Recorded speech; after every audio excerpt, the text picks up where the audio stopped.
Welcome back, fellow armchair generals. This is Gamer1745 here with my continuing playthrough of Hearts of Iron 3 with Black Ice 8 and Third Reich events, along with German graphical augmentations, the D-Worm events, and units of the Third Reich. Just going over some of the mods. In case you're sort of new to the series, I figure some people at times will be finding the episodes. Money for rare materials with France. No, thank you. Luxembourg, money, rare materials. No, thank you. We'll be finding this series not necessarily always from the first episode.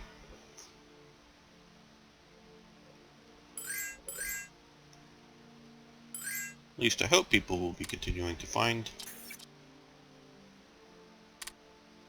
this series.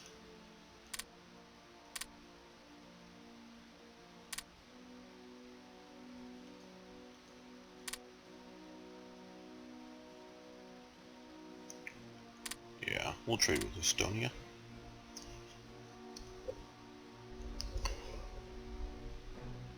So let's see how this, well, okay, 4-engine aircraft armament research.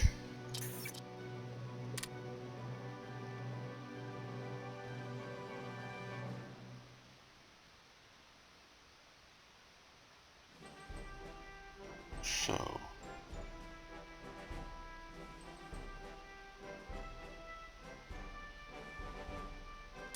that's not the right one.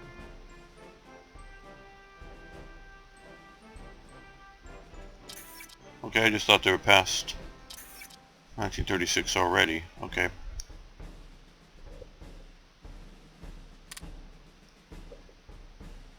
Want to get that improved, so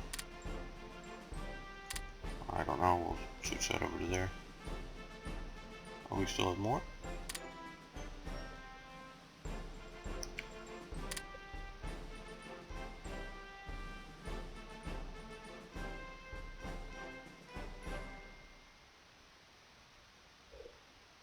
Well, since we have more research available slots, we will do both of these. No, I'm not trading with Cuba at the moment. Or anymore. The nationalists have cut Republican Spain in two here. They still have a couple of ports so they can run supplies, because their capital's here. So get some of their industry, so they need to communicate back and forth, which allows the nationalists to, oh, well, they just reconnected.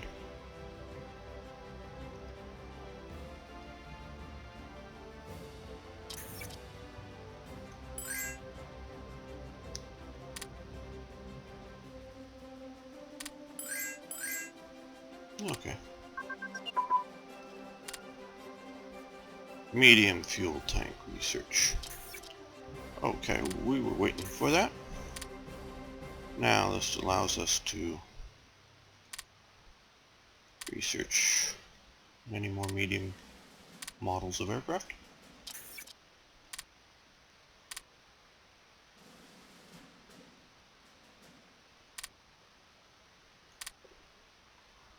The nationalists have reconquered the Bilbao enclave up there.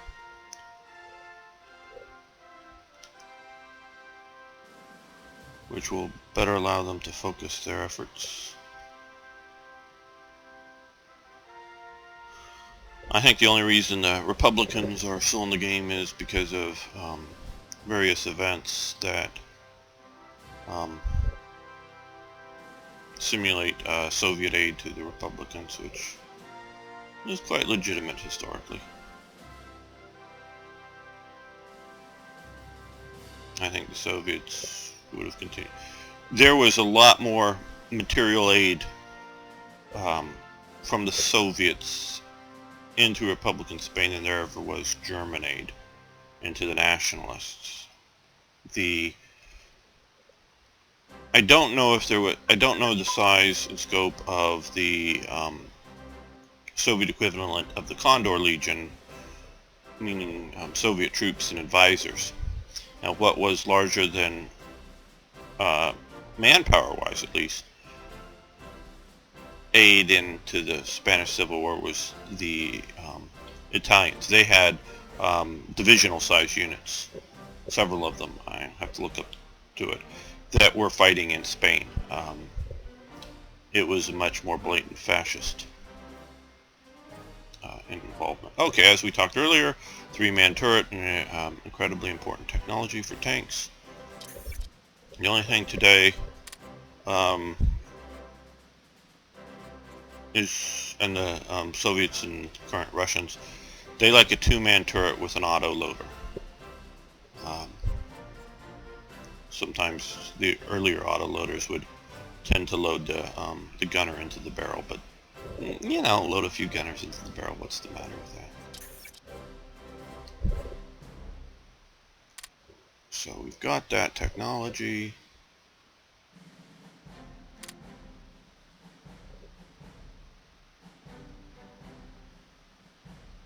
Infantry support tank, I think we'll ignore.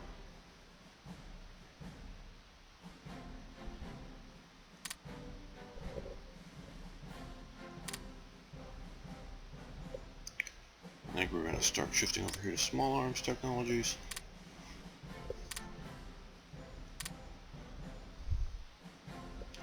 So in Spain it very much was a war of proxies. You had the Germans and the Italians very actively supporting the nationalists. You had the Soviets very actively supporting the Republicans. The Soviets more and more were actively suppressing any faction in the Republican Spain, which hurt Republican Spain because not every people that supported the Republicans wanted to see a Soviet outcome. So they were suppressing these other units as traitors to the revolution or whatever, which means suppressing other military units, because each faction within the Republicans had their own units, but also just various support elements within Spain. France and England very quietly wanted the Republicans to win, at least at first. I think they were more, well, at least Britain was more and more alarmed at the Soviet involvement as time went on. Republicans, or France, was a different matter. Its government was very fractured. I think some welcomed, some factions may have not. Okay, we're gonna do it on map.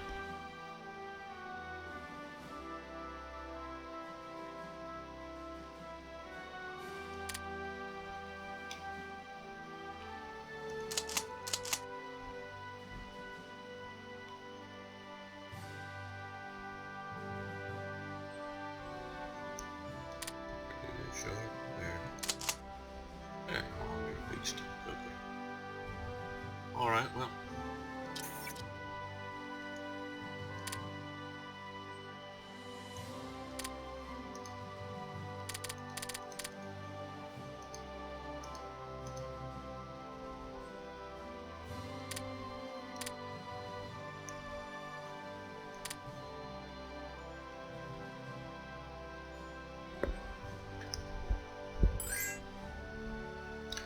And so some elements, I think, in France were worried about being outflanked, and the Soviet colony, as it were, to their southern flank. Other elements welcomed that.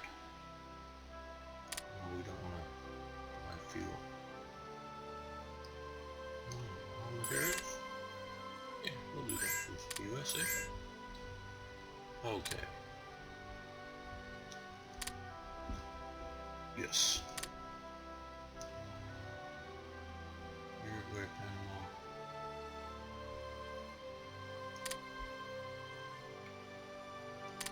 I sort of kind of would like Uruguay in the Axis, so I don't think that's going to happen without conquest down here.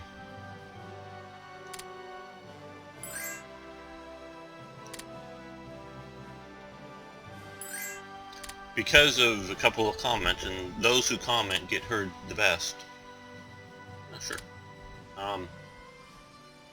You know, obviously if you're commenting, you're being heard compared to if you're not. Yeah, we'll buy that fuel from them. They want me to play with the political map mode to be easier to see what nations are what and where. So I'm doing that a bit more. If you don't like that, please let me know. I can play with most map modes, some of them that I've went over earlier that, you know, these weird region things, you know, are useless. I guess if you like psychedelic colors, they might be nice. Okay, Marco Polo Bridge.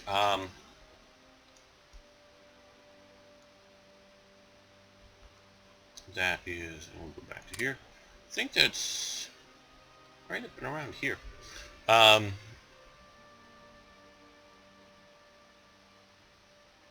They clashed with the Chinese, and there were clashes before, maybe much more minor, I don't know.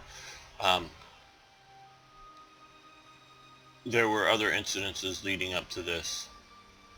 Basically, it was the Japanese army in Manchuria or Manchukuo, however you want to call it, and Korea, even though Korea was a direct rule situation for Japan. And this was almost like and the army basically ran this region here, and it was sort of like a separate state. Even the army there was somewhat different from the army in Japan, and I hope I'm not mischaracterizing this too much, because I really, haven't looked into it deeply, but from some of the things I've read, brief little bits in here and there, that there was definitely, officers and whatever moving back and forth, but this was sort of like a fiefdom. A lot of the troops that were recruited, Japanese troops that were recruited in Japan, they spent their tour of duty or enlistment period or whatever in this region. They weren't here for 6 months or a year and then being transferred, to some other Japanese home island garrison duties or whatever. So this was sort of this own little power clique that had a lot of power politically back in Japan, partially because they were the faction that eventually had a coup against the elected government, if you will. That wasn't maybe democratically elected like we think of it here in the U.S., but within its electorate. Had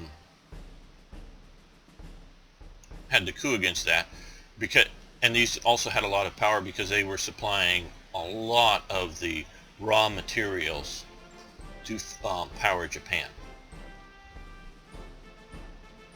And Japan's industrial expansion, and that was very important to the people who wanted to see Japan move from a, if you will, and somewhat incorrect, but shorthand way of saying it, medieval state into a modern system. And autarkies, if you don't know what that is a closed system that fully supplies itself with from one end of the raw materials through all the production cycle to the customer, meaning you're not making a bunch of stuff and then exporting it to international markets. It's all within your own controlled markets.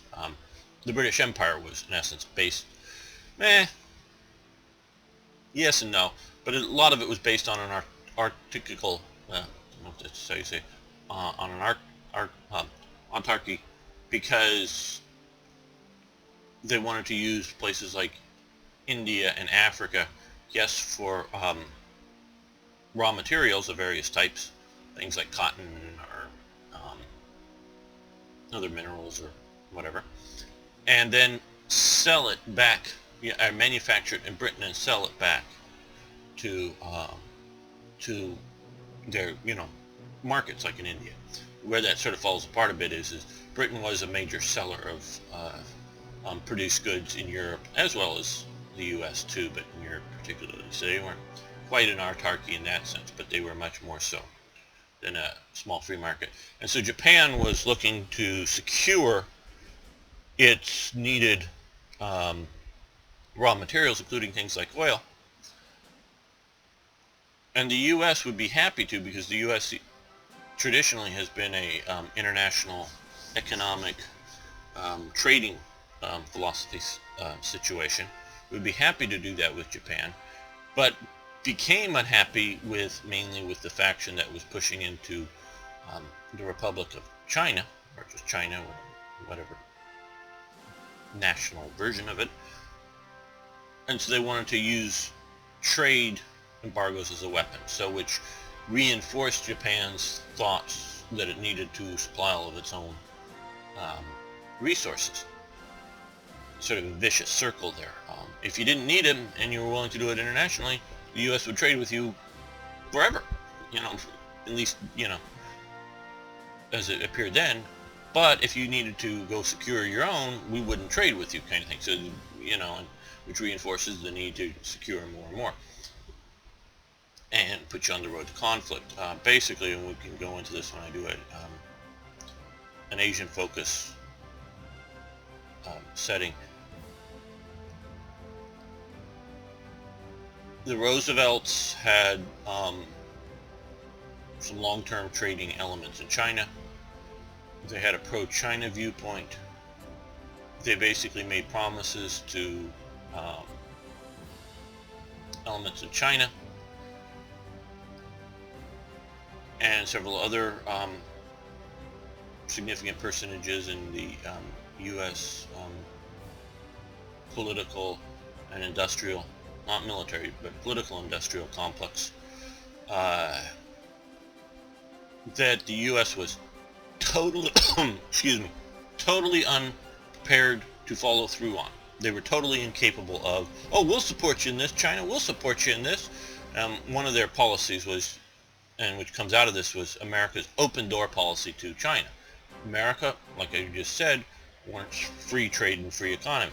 Well, until the nationalist revolution in China, China was not divvied up for political control, but I'm just going to draw some things here, and no relation to what they were, but this region here is going to be the exclusive market for French goods, and this region here is going to be the market for English goods, and this region here is going to be the market for German goods, meaning they would sort of get to have their sewing machine makers or bicycle makers from here would get the exclusive dealerships in certain regions, and these were huge population levels. So if you're selling bicycles or sewing machines or whatever it is being sold in China,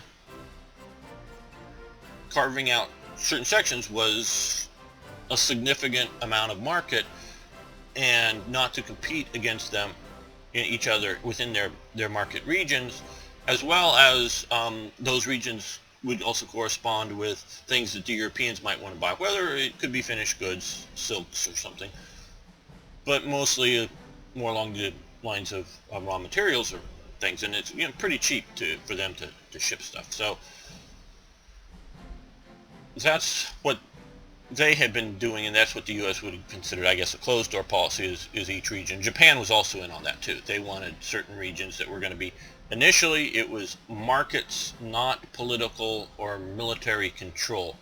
It crept more and more into that, as, once you're sort of in a region, who's going to be the governor? If the local governor wasn't doing well as they saw it, maybe they would institute the downfall of that governor, and influence who the next governor is going to be. I'm sort of simplifying it and probably butchering this to some degree because I haven't looked into this in a long time. But that sort of was the European policy towards China. U.S. wanted the open door policy, wanted to be, hey, we want to sell American goods everywhere in China, and you guys can sell goods everywhere in China too. Let's just all get on this sell our goods in China bandwagon. Sort of the mistaken dream of America, which still happens today. They still think somehow there's still a lot of major industrial, though they're going away, major producers of goods, and sometimes they're not industrial, sometimes they may be like, I don't know, wine or something, California wines, or political figures that believe that this huge, vast number of people. There's just an untapped market that we're going to be able to penetrate someday. It ain't going to happen, people. It really ain't going to happen. Along the seacoast here, it can happen to some limited degree. You see places like in Shanghai. I think this is Shanghai. Yep, Shanghai. You will build up trading centers. There will be times for specialized equipment that will be needed in China that they will buy overseas, but that is limited and transitory. They want to buy their equipment to build up their own capabilities to do it in the long run. They're not going to, like Boeing recently, I mean just in the last few days, I believe, set up an agreement to sell a bunch of planes to China, major planes. I'm going, wow, that's great. But then, oh, there's concessions of tech transfers. There's concessions of, I gather, a certain percentage of them will be assembled in China. Basically, what this is Boeing's getting to sell, I don't know, I think it's like maybe 70 airplanes or something like that. And I don't know, I'm guessing here, just purely guessing, 20 of them will be made in America, the rest will be assembled in China, and by the time they're done with it, all their technology will be set up in China for the Chinese to make them all on their own, and then, oh, we're going to make them just as good, they're going to say, as Boeing's making them, and now we're going to sell them overseas to Malaysia or to Saudi Arabia or wherever that's going to buy a Boeing knockoff plane. They're just cutting their own throats for what they're perceiving is going to be a long ongoing market for lots of money. China's not going to do that, and whenever China, there's a huge knockoff car market in China that they make cars that look, the name's almost the same, they look very similar to European and American automakers, and they're clearly infringing on patent rights, and the Chinese courts just keep constantly citing whenever there's an outside court going, and oh no, it's slightly different somehow. And keep siding with the Chinese manufacturers. So no matter what their laws say, no matter what they're doing, they're going to side with their own national interests. It's going to be piecemeal instead of big declarative things. So when you have a Boeing patented whatever on an airplane that Boeing thinks it's going to continue to get the commission for it, even and from a joint ownership factory in China, they may continue a certain level of the joint ownership factory or something.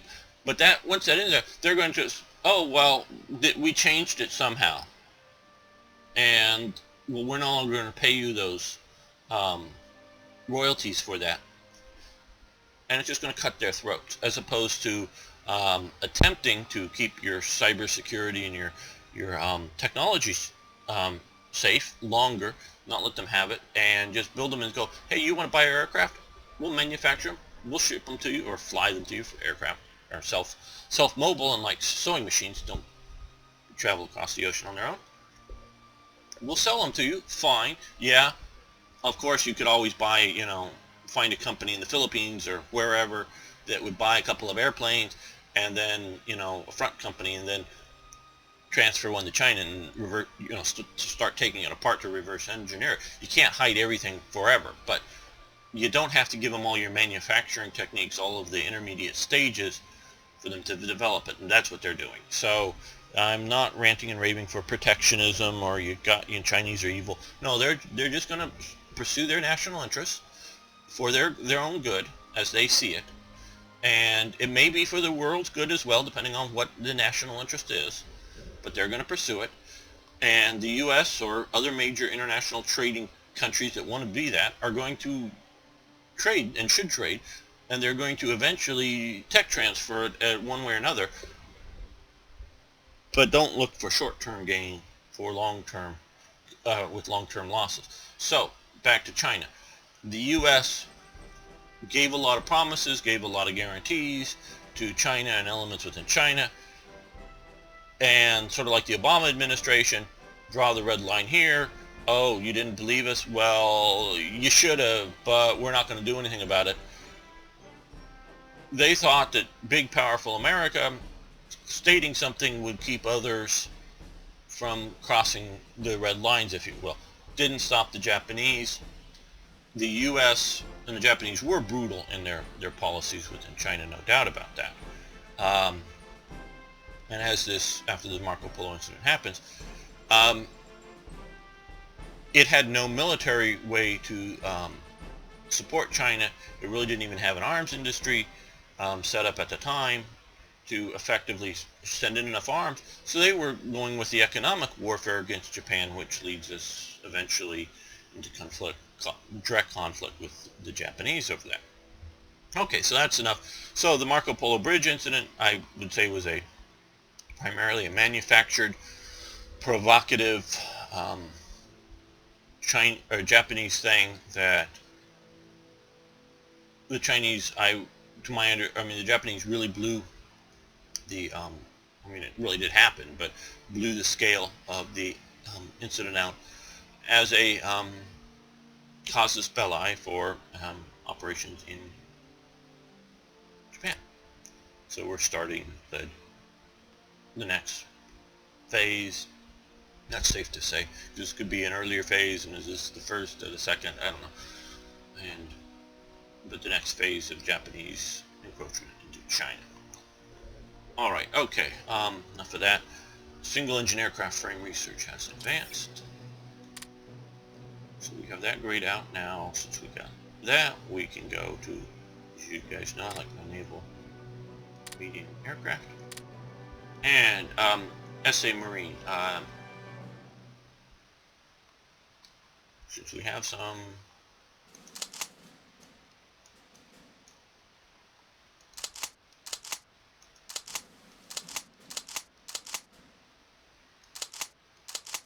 thought there was one in a second.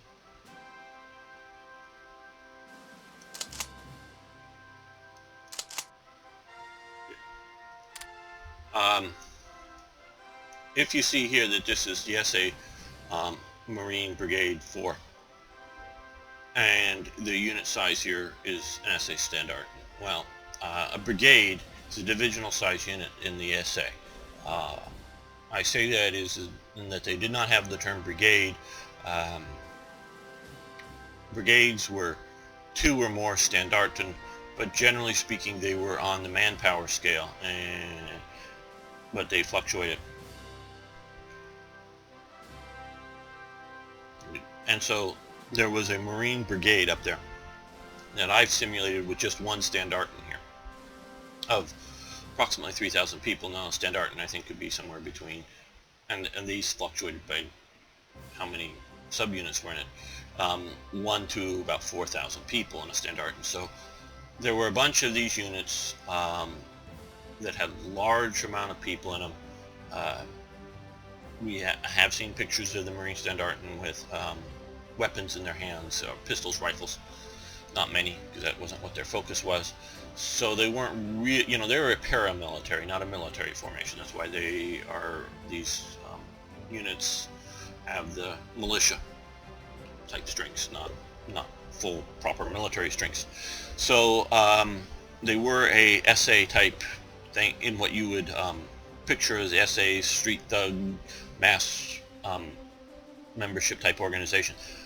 But what they also were was a, if you will, to some degree, a brown water navy, a navy that did not have anywhere near the ships for all of its members.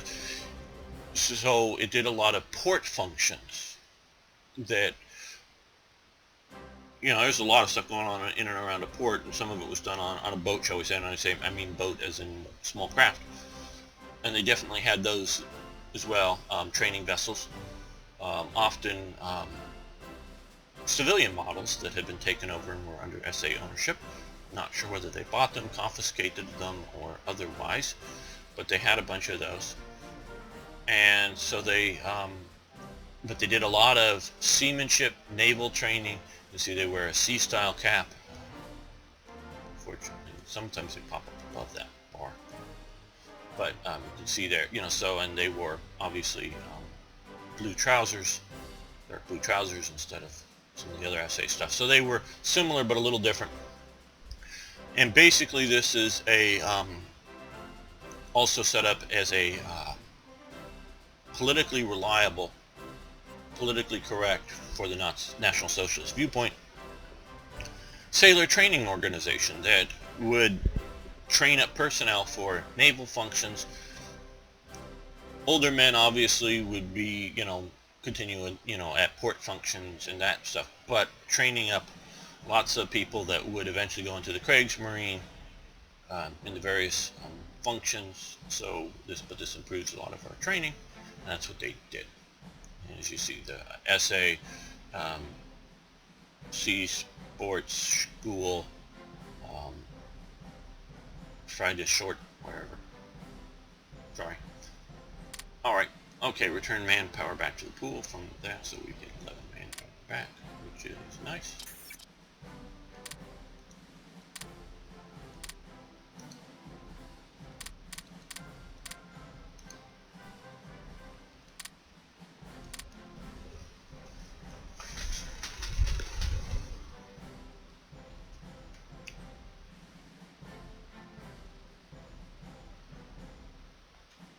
So as you can see from the earlier talk I just had, there were a lot of conflicting goals, national interests going on at this time period.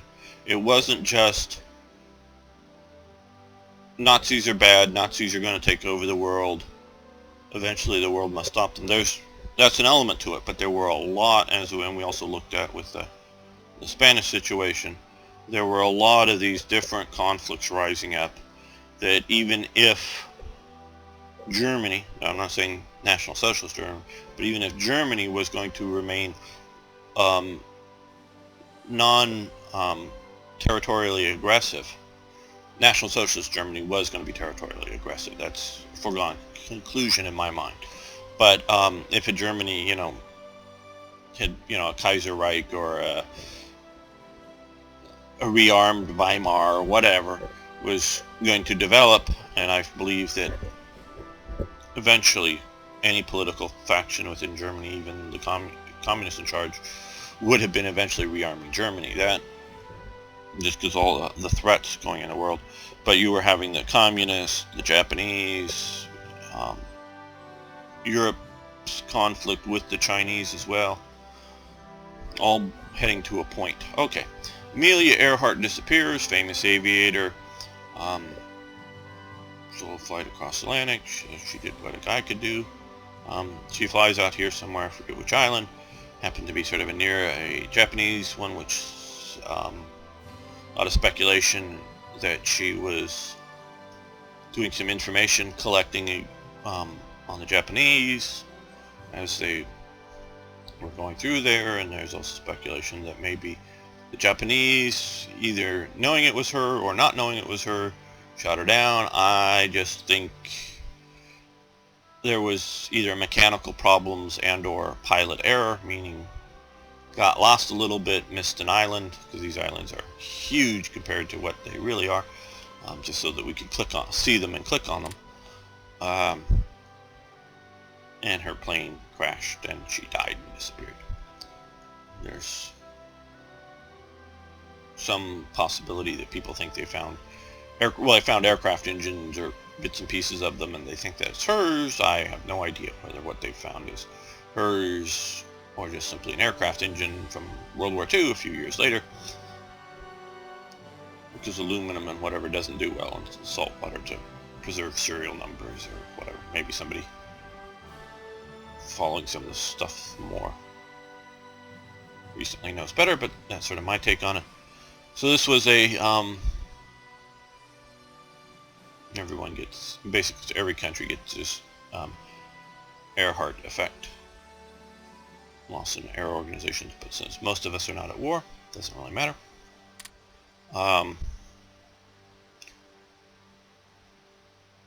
So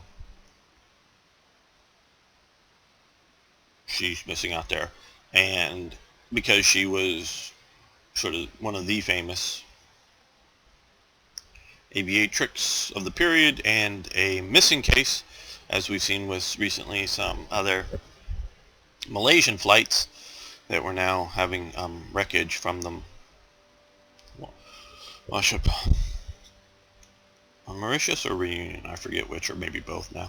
So it's pointing towards a crash down here, but had been, I've seen, oh, they landed in Russia, or they landed, and I'm going, really on the news. CNN particularly going on and on about it.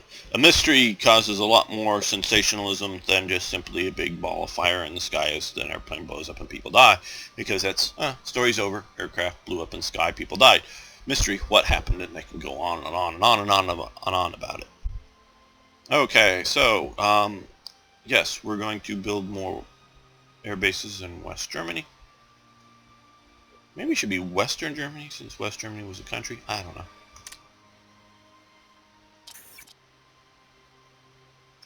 Remember to come down here, pop them up to there.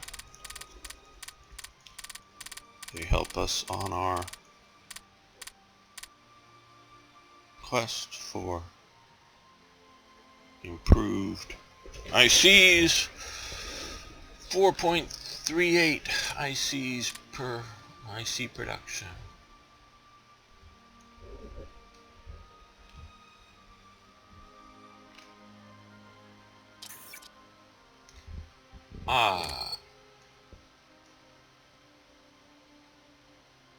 Adolf Ehrman dies. This is yeah, I think this came from George 41. Boy, I'm putting this stuff together. I'm just not remembering all the details. He was one of the, as it talked about here, one of the main translators of once they got the Rosetta Stone going, but very much set up as a did a lot of work in translating the hieroglyphic period works for people. So rather important guy, and he had very prominent position within academia. You can see positions in Berlin, and according to the new Nazi ideology and the Nuremberg laws, he was a quartered Jew, so he gets dismissed, and his work within Nazi Germany becomes somewhat discredited because of that, but his work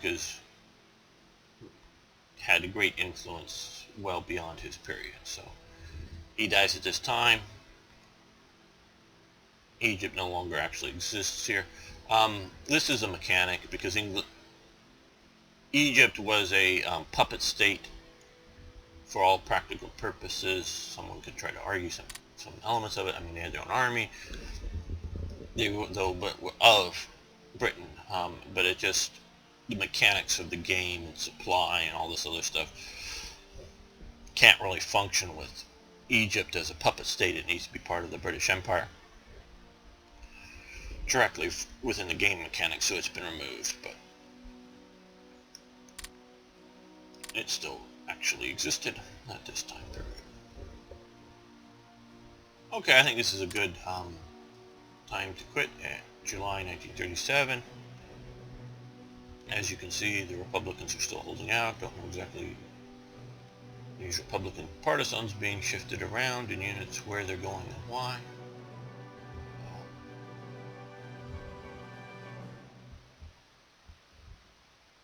I don't know what the AI thinks about on all these things. Victory points. Needs to take the victory points to win.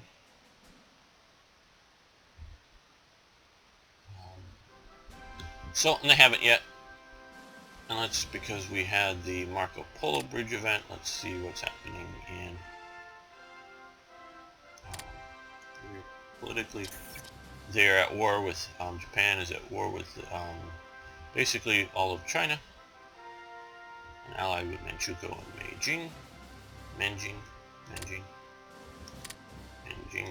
Manchukuo.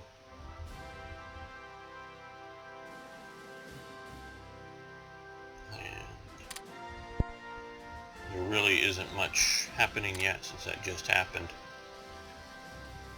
We'll see how that goes. Thanks for viewing.